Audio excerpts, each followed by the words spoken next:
In this video, I'm going to be talking about Thomas Dakin Gin.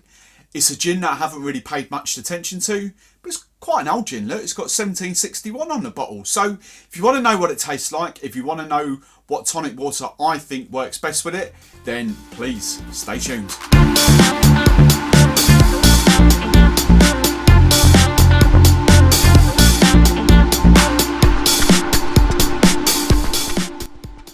Hey drinks fans, thank you very much for stopping by and watching yet another one of my videos. Today we are getting back into gin. What I'd love you to do to let me know that you are watching, drop me a comment below. What did you drink last weekend? What took your fancy? Did you have a gin and tonic? Did you have a rum? Did you have a beer? Did you have a glass of prosecco?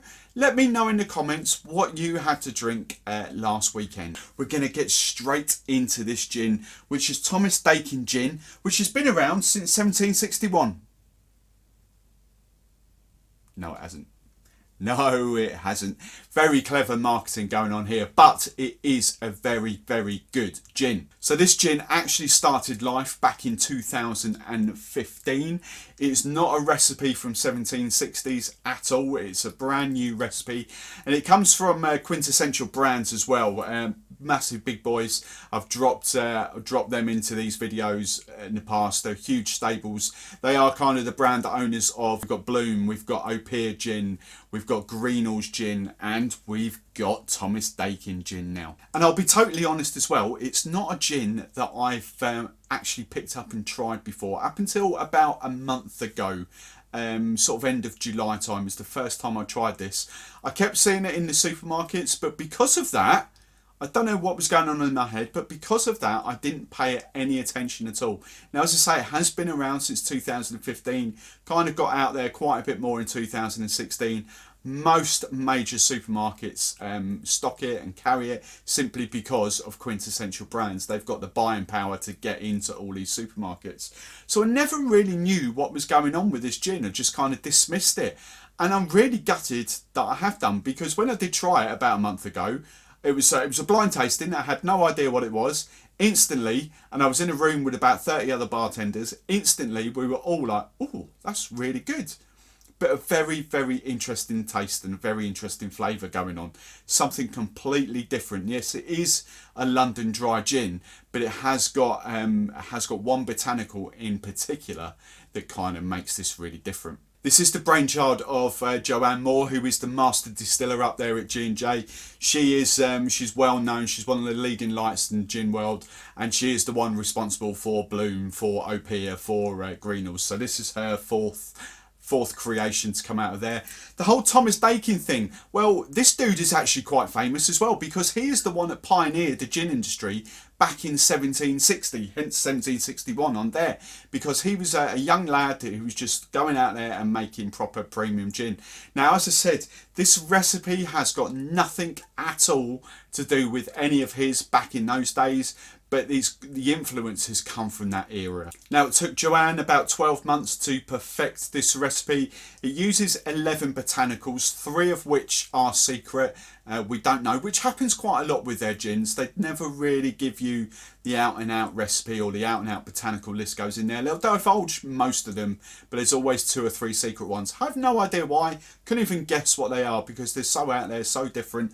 But as I say, the influences stemmed back from the 1760s, and horseradish or red coal. Red coal is what they actually call it, but it's better known to us as horseradish.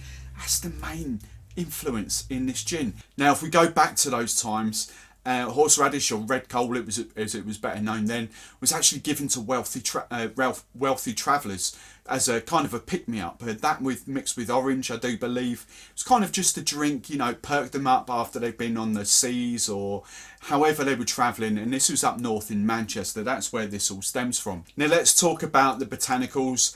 As this is a London dry gin, nothing is going to shock you here at all. We've got juniper, we've got coriander, we've got angelica, we've got licorice, We've got sweet orange peel, we've got grapefruit peel going in there, and the last two botanicals that they tell us about out of, well, the last two of the 8 that they tell us about out of the 11 botanicals in total, these are the 2 that kind of get their influences back in the days, the imports, the trading that was going on. We've got cubeb berries, which are pepper basically, and we've got the red coal, horseradish. So as you can tell from 6 of those botanicals at least, you have got a very, very classic London dry gin going on here, but with a little bit of a twist. Now if you want to buy this gin, as I've already mentioned, most supermarkets carry it because of quintessential brands, because they can put their gins wherever the hell they want. You should be able to pick it up for anywhere in the regions of 25 to about £30 a bottle. Have a shop around Amazon, Ocado, Sainsbury's, Tesco's, Morrison's. They'll all do it. They'll all have their different prices. Right, let's get on and try this gin now. So I'm just going to pour a little bit into my tasting glass with an ice cube. I like it slightly diluted down. Just a bit of water just brings the flavour out a little bit. And already on there, quite classic with G&J or quintessential brands, whatever you want to call them, you get a massive waft of juniper. They are, despite their weird and wonderful, like Opea and Bloom, you always get that juniper kick going on. Get past the juniper, you get a bit of the orange in there as well. I do anyway, I get a bit of orange, but you can sort of smell the horseradish coming through, but don't get any of the other botanicals. Coriander, for example, what also get is a little bit of fruit and a tiny hint of horseradish, but massive, massive juniper kick. Right, let's taste it. Wow, straight away on the side of my mouth, the very first thing I taste is horseradish. That is, and the aftertaste as well. Now that it's gone down, very big horseradish flavour on there for me. Kind of mellowed a little bit by the fruit. And as it's longer just going down, I get a little bit of licorice coming through. That's quite interesting actually. Licorice comes in afterwards there for me. Not a gin that I would have as a martini or sipping neat.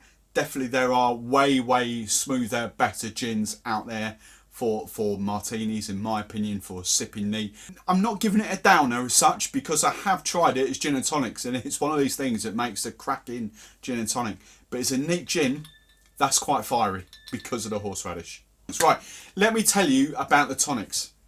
Now I had a tough time with this because I had 12 tonic waters as I normally do.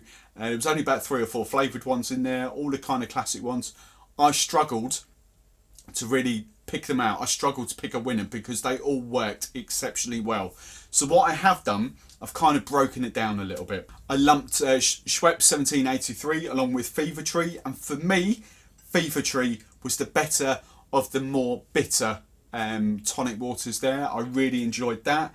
And then I partnered normal classic Schweppes up with Franklin's and Sons normal tonic water, and for me Franklin's and Sons was slightly better than Schweppes in there, so slightly sweeter palate, me, and those are the ones that really like that bitter kind of tonic taste. That's definitely for you, those two. Now I also know that they do recommend Fever Tree Mediterranean. I tried it and it was absolutely lovely. However, what I did was then I partnered it up with Merchant's Heart, and this is the floral tonic waters, tonic water with a sort of floral hint of aromatics going on there. I actually thought that was better for me than the Fever Tree Mediterranean.